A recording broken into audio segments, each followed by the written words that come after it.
Bağışlayan və mehriban Allahın adı ilə bir daha hər birinizi xoş gördük, əziz müsəlman, bacı və qardaşlar.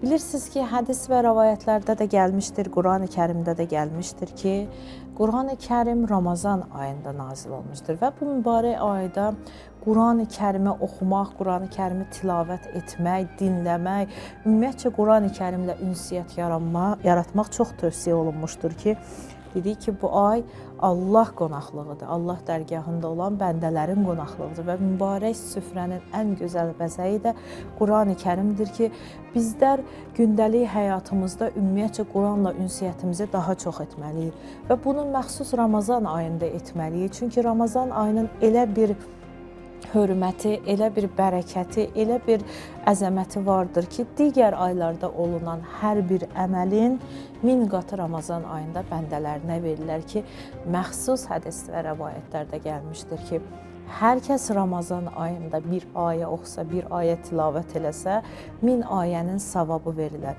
Bacardığımız qədər özümüz, ailəmiz, əzizlərimiz, övladlarımız məxsus övlad tərbiyəsində çalışmalıyıq ki, Quranla ünsiyyətdən daha çox istifadə eləyək. Və mübarək Ramazan ayı bizlər üçün bir fürsətdir, demək olar ki, bir fürsətdir. Çünki Ramazan ayında insan mənəvi baxımdan paklanır, mənəvi baxımdan saflaşır və bəzi xüsusi, belə deyək, tələbkarlıqdan əlavə olaraq xüsusi məsuliyyətlər ki var insanda önə çıxır.